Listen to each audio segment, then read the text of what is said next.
Bienvenidos a otro encuentro con la palabra. Este es un espacio de docentes para docentes. El día de hoy quisiera comenzar con una frase de Paulo Freire. Enseñar no es transferir conocimiento, sino crear las posibilidades para su propia producción o construcción. Es para mí un honor presentar a nuestra docente invitada, Yuranis Ulloa Pedroso, licenciada en Ciencias Sociales y especialista en aplicación de las TIC en la educación. Gracias, Simena. Es para mí un gusto poder compartir espacios en pro de la educación. Los educadores nos vemos inmersos en el mundo moderno, entre diversas formas de educación, entendiendo que los conceptos y las formas de enseñanza van avanzando y adecuándose a las necesidades propias de la época y de los estudiantes. Sin embargo, no podemos desconocer las bases de la educación. Hablamos de la educación tradicional.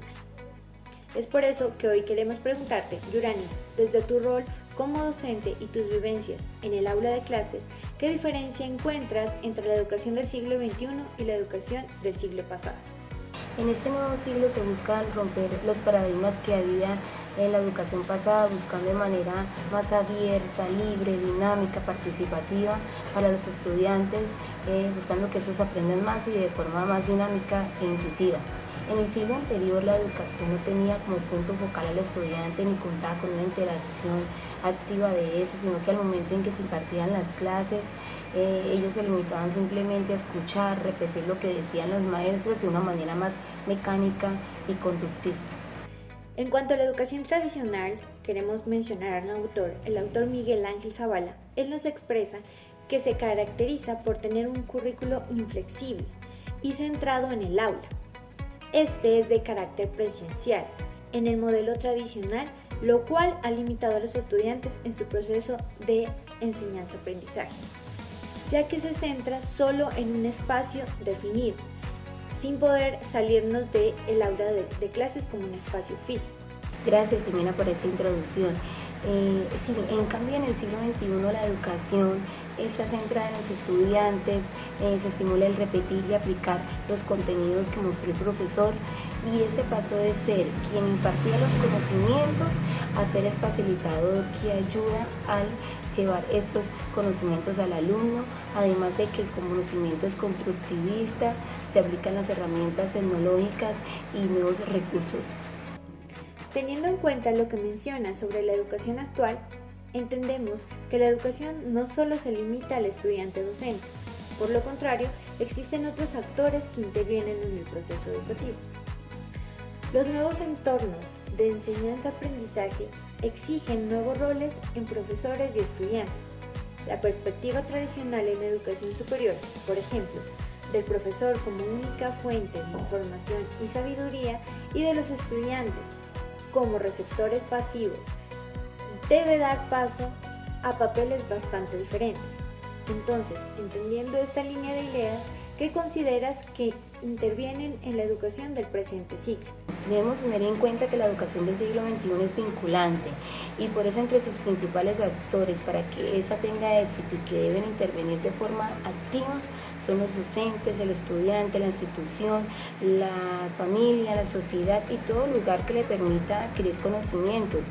Hablando siempre que el profesor, quien tiene una misión de facilitador, guía y consejero, tiene el compromiso de fomentar el aprendizaje. A través de los tiempos, de la forma de adquirir los conocimientos han ido cambiando, involucrando de una forma más activa y responsable en su aprendizaje al estudiante, siendo él quien debe comandar su proceso de enseñanza-aprendizaje.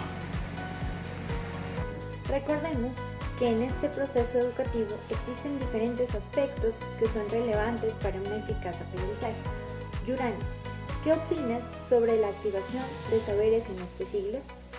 La activación de saberes previos en el aprendizaje en el ámbito educativo son estrategias fundamentales para promover un aprendizaje significativo y construir sobre los conocimientos de experiencias previas de los estudiantes. Estas prácticas permiten establecer en base sólida para la cual los alumnos pueden construir nuevos aprendizajes y conectar con el mundo que los rodea.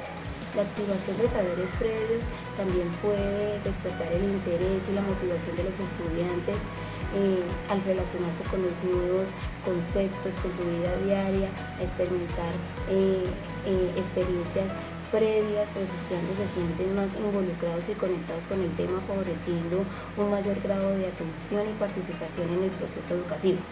En cuanto al proceso de enseñanza-aprendizaje, se distinguen dos procesos. Uno es el proceso de enseñanza y el otro pues, proceso de aprendizaje. El proceso de aprendizaje es individual, que lo hace el estudiante, donde cada persona tiene su forma de aprender. Aprender no solo es memorizar información, es necesario realizar otras operaciones cognitivas como conocer, comprender y aplicar. El aprendizaje lleva un cambio en la estructura física del cerebro y con ello de su organización funcional.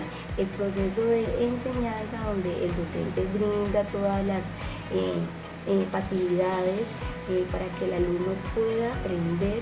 En este proceso educativo del docente tiene un papel de acompañante y mediador para que el alumno logre el máximo desarrollo de su aprendizaje. Teniendo en cuenta que la activación de los saberes y entendiendo que el estudiante es el primer actor en el proceso de enseñanza-aprendizaje y que la evaluación debe ser integral, Yolanda, queremos preguntarte, desde su experiencia, ¿cómo ha cambiado la evaluación del aprendizaje en el presente siglo? La evaluación va más allá de un proceso de asignación de calificaciones. Es el avance en la adquisición o aprehensión de logros y competencias por parte de los estudiantes.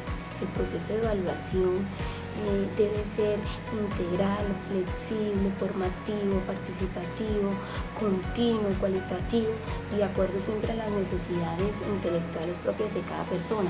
Podríamos decir que se trata de un proceso individualizado.